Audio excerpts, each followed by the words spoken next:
তোমার প্রতি অনুভূতি গল্পের তৃতীয় পার্ট। হাসপাতালের গেটে এসে দেখি একটা প্রাইভেট কার দাঁড়িয়ে আছে। গাড়িতে করে একটা বড় বাড়িতে নিয়ে যাওয়া হলো। বাড়ি দেখে আমি তো প্রায় অবাক। এই বাড়িটা কি আন্টির? তাহলে তো আন্টিরা অনেক বড় লোক, আর ওরা আমাকে নিজের বাড়িতে নিয়ে আসলো শুধুমাত্র মানুষের প্রতি ভালোবাসা আছেই বলে সম্ভব। আমি হাঁ করে তাকিয়ে বললাম, আন্টি এই বাড়ি কি আপনাদের? আন্টি বললেন, এটাই আমাদের বাড়ি, চলো ভিতরে। আমাকে নিয়ে একটা রুমে শুয়ে দিল। আন্টি বললেন, আচ্ছা বাবা তুমি এখন রেস্ট নাও, আমরা পরে তোমার সম্পর্কে জানবো না হয়। আমি বললাম, জি আন্টি। আন্টিও তার মেয়ের রুম থেকে চলে গেল। রুমটা অনেক সুন্দর, ওরা মানুষ যেমন ভালো মনে, রুচিও সুন্দর। খুব ক্লান্ত লাগছে, শুয়ে শুয়ে ভাবছি আজ যদি ওনারা আমাকে না নিয়ে আসতো আমি কোথায় রাখতাম। পা ভাঙা নিয়ে রাস্তায় ভিক্ষা করা ছাড়া কোনো উপায় ছিল না। জানি না বাড়ির কি অবস্থা। আম্মু কি আমার কথা ভাবছে? আম্মু কি বলছে ছেলেটার এমন বলে শান্তিতে একটু বেশি হয়ে গেল? আমি তো আম্মুর চোখের মনি ছিলাম, নাকি তার জন্যই আম্মু সেই কষ্ট সহ্য করতে পারেনি? আম্মুর মনে আমার জন্য ঘৃণা জন্মে গেছে। আম্মু যদি জানতে পারতো তার ছেলে পা ভেঙে ফেলেছে, আম্মু কি এখনো রাস্তায় থাকতো নাকি ছুটে আসতো? আম্মুকে দেখতে খুব মন চাচ্ছে, কিভাবে দেখবো? মোবাইলটা যে ভেঙে গেছে। আম্মু আমি তোমাকে অনেক ভালোবাসি, ক্ষমা করে দিও। বলতে পারি নাই সত্য কথাটা, আর মনে হয় চাইলেও বলতে পারবো না। মোবাইলটার সাথে হয়তো ভিডিওটাও হারিয়ে ফেলেছি। খুব জানতে ইচ্ছা করছে আব্বুকে আমার কথা ভাবছে নাকি আমাকে তার মনে কবর দিয়ে ফেলেছে।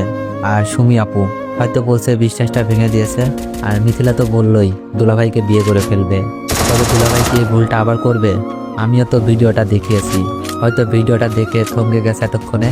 মিথিলাকে জানিয়েও দিয়েছে। ভাবি হয়তো এখন নীরবে কাঁদছে, বলছে বিনা দোষে আজ আমি ঘর ছাড়া। আমার খবর নেওয়ার জন্য হয়তো মোবাইলে ফোন দিচ্ছে, কিন্তু ফোন বন্ধ পেয়ে হয়তো ভাবছে ছেলেটার কিছু হয়ে গেল নাকি। ভাবতে ভাবতে কখন যে ঘুমিয়ে যাই। হঠাৎই একটা মেয়ে কণ্ঠে কে যেন ডাকতে লাগলো, এই যে এই যে উঠুন। আমি চোখ বন্ধ রেখেই বললাম, কে? আমি রিমি। চোখ খুলে দেখি আন্টি মেয়ে। আমি বললাম, ও আপনি, আপনার নাম রিমি? রিমি বলল, ইয়া জাহান রিমি। আপনার নাম কত জানা হলো না, আপনার নাম কি? উঠে বসে বললাম, আমার নাম আশরাফুল ইসলাম। রিমি বলল, সুন্দর নাম, আম্মু আপনার জন্য খাবার পাঠিয়েছে, খেয়ে নিন। আমি বললাম, আপনার নামটাও সুন্দর। রিমি বলল, ঠিক আছে খেয়ে নিন, আমি আপনার জন্য মেডিসিন নিয়ে আসতেছি। আমি বললাম, আচ্ছা। আমি বিছানা থেকে নামতে যাব। রিমি বলল, এই এই কি করছেন? আপনাকে এক সপ্তাহ হাঁটাহাঁটি করতে মানা করছে, কি লাগবে আমাকে বলুন। আস্তে করে বললাম, ওয়াশরুমে যাব। রিমি বলল, ধরুন আমি নিয়ে যাচ্ছি। রিমি আমার হাত ধরে ওয়াশরুম পর্যন্ত নিয়ে আসলো। আমি ফ্রেশ হয়ে বের হয়ে দেখি রিমি দরজার সামনে দাঁড়িয়ে। রিমি বলল, ধরে আসুন। মেয়েটাকে যত দেখছি ততই অবাক হচ্ছি। শহরের মেয়ে আর এত ধনী ঘরের মেয়ে হয়েও মনে কোনো হিংসা নেই। বিছানায় বসে বললাম, আমার জন্য আপনাদের অনেক কষ্ট হচ্ছে। আমি আপনাদের এই ঋণ কখনোই শোধ করতে পারবো না। চোখের কোণে পানি আটকে গেল। রিমি বলল, ঋণের কথা বলে লজ্জা দিবেন না প্লিজ। আপনি আমার ভাইকে বাঁচিয়েছেন, আমরা আপনার ঋণ শোধ করতে পারবো না। আন্টি তার ছেলেকে নিয়ে এসে বলল, এটা তুমি কি বলছো বাবা? আমরা তো শুধুই আমাদের কর্তব্য পালন করছি। আমি বললাম, আসলে আন্টি এই শহরে আমার কেউ ছিল না। বাসা থেকে বের করে দেওয়ার পর কোথায় যাব, এটাই ছিল আমার বড় চিন্তা। তার উপর যখন পা ভেঙে গেল তখন তো রাস্তায় বসে ভিক্ষা করা ছাড়া কিছুই করার ছিল না। আপনারা আমাকে থাকার জন্য জায়গা দিলেন, আমার সেবা করছেন। বলতে বলতে চোখ বেয়ে পানি পড়ছিল। আন্টি আমার চোখের পানি মুছে দিয়ে বলল, কেঁদো না বাবা, জানি না তোমার সাথে কি হয়েছে। এখন খাবারটা খেয়ে মেডিসিন খেয়ে নাও, পরে শুনবো তোমাকে দেওয়া অপবাদের কথা। খাবারটা খেয়ে নিলাম। রিমি আমাকে মেডিসিন দেখিয়ে দিল। মেডিসিন খেয়ে নিলাম। পেটে অনেক সোজা ছিল। আন্টি চলে গেছে। রিমিকে বললাম, আচ্ছা একটা কথা বলবো। রিমি বলল, বলেন। আপনাদের বাসায় কে কে থাকে? আমি আসলে রিমির আব্বুর কথা জানতে চাচ্ছিলাম। রিমি বলল, আব্বু আম্মু আমি আর আমার ভাই, আর বিভিন্ন কাজের হেল্প করার জন্য কয়েকটা কাজের লোক। আমি বললাম, ও আচ্ছা আপনার আব্বুকে দেখলাম না তো। রিমি বলল, আব্বু ব্যবসার কাজে বাইরে গেছে, আসতে 10-12 দিন লাগবে। আমি বললাম, আপনার আব্বু যদি দেখে আমাকে বাসায় তুলেছেন, রাগ করবেন না? রিমি বলল, না, কারণ আব্বু যখন শুনেছে আমার ভাইকে বাঁচাতে গিয়ে আপনার পা ভেঙে গেছে, আব্বু বলেছে আপনাকে বাঁচাতে যা করতে হবে তাই করার জন্য। রিমির কথা শুনে মনে হলো এই পরিবারের সবাই এক একটা রত্ন। রিমি বলল, আচ্ছা আপনি ঘুমান, পরে কথা হবে। আমি বললাম, আচ্ছা ঠিক আছে। তারপর ঘুমানোর চেষ্টা করলাম। রাত প্রায় 11টা বেজে গেছে, কিন্তু চোখে ঘুম আসছে না। শুধু সকালে ঘটে যাওয়া ঘটনার কথা মনে পড়ছে। মিথিলা কি করে পারলো এমনটা করতে? মিথিলা তো আমাকে বেস্ট ফ্রেন্ড বলতো। অনেক রাত হয়ে যায়, ঘুম হয় না। কখন ঘুমিয়ে যায় জানি না। সকালে ঘুম থেকে উঠি রিমির ডাকে, এই যে উঠেন, 10টা বেজে গেছে, নাস্তা খেয়ে মেডিসিন খেতে হবে। মনে হচ্ছে ওরা আমার সুস্থতার জন্য সর্বোচ্চ সেবা দিচ্ছে।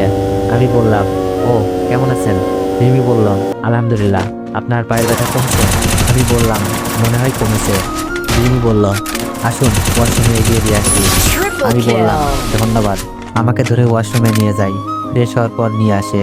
নাস্তা খেয়ে মেডিসিন খেয়ে নিই। রিমি বলল, আচ্ছা আপনার সাথে কি হয়েছিল? আমি বললাম, শুনতে চান? নিজেকে হয়তো কন্ট্রোল করতে পারবেন না, তাহলে শুনুন। আজ সকালে কলেজে যাওয়ার জন্য আমার চাচাতো বোন মিথিলাকে ডাকতে যাই, কিন্তু মিথিলার রুমে গিয়ে দেখি মিথিলা তার দুলাভাইয়ের সাথে অবৈধ মেলামেশা করছে। আমি বাকরুদ্ধ হয়ে যাই। মোবাইলে ভিডিও করতে থাকি তাদের আড়ালে। আমাকে দেখে ওরা থমকে যায়। তো আগের ঘটনাটুকু সব বললাম রিমিকে। রিমি আমার মিথ্যা অপবাদ শুনে চোখে পানি ফেলছে। রিমি কান্না করছে আর বলছে, আপনি প্রমাণ থাকা সত্ত্বেও কাউকে কিছু বলেননি? শুধু আপনার আপু সংসার আর যে আপনাকে দর্শক বানালো তার সম্মানের জন্য নিজেই সম্মান হারিয়ে আসলেন? আমি বললাম, আমার সম্মান হয়তো তাদের কাছে কমে গেছে, কিন্তু নিজের ভিতর নিজেকে নিয়ে গর্ব হচ্ছে। অন্যের জন্য নিজেকে বিলিয়ে দিলাম, হয়তো কোনো একদিন ওরা বুঝতে পারবে। তিনি বলল, আল্লাহ তাদের সহিও বুঝদান করুন। আমি বললাম, আমি এটাই চাই। আমি হয়তো যে কোনোভাবে চলে যেতে পারতাম, কিন্তু ওরা হারাতো ওদের অর্জন করা সম্মানগুলো। রিমি বলল, আপনার ভাবি তো অনেক ভালো মানুষ, আপনার উপর বিশ্বাস ছিল, তাই তো আপনার কাছে জিজ্ঞেস করেছে। আমি বললাম, ভাবি আমাকে নিজের ভাইয়ের মতো ভালোবাসে। ভাবিকে ভিডিও দেখে প্রমাণ করেছি আমি নির্দোষ। ভাবি সবাইকে বলতে বলেছে, কিন্তু আমার বলার হলে আমি তো বলতাম। রিমি বলল, তাই তো। আমি রিমিকে বললাম, আপনার মোবাইলটা দেওয়া যাবে? ভাবির সাথে একটু কথা বলবো, হয়তো আমাকে ফোনে না পেয়ে চিন্তা করছে। রিমি বলল, এই যে নিন। আমি ভাবির নাম্বারে ফোন দিলাম, কিন্তু রিসিভ করছে ভাইয়া। তো এভরিওয়ান, নেক্সট বার চাইলে একটু বেশি বেশি কমেন্ট করুন আর একটু বেশি বেশি কপি লিঙ্ক করে দেন। তোমরা তো কপি লিঙ্ক না চাইলে জীবনও কপি লিঙ্ক করবা না, তাই আমি চেয়ে নিতেছি। আর হ্যাঁ, গল্পটা কার কাছে কেমন লাগতেছে সবাই একটু কমেন্টে জানাবেন। ধন্যবাদ।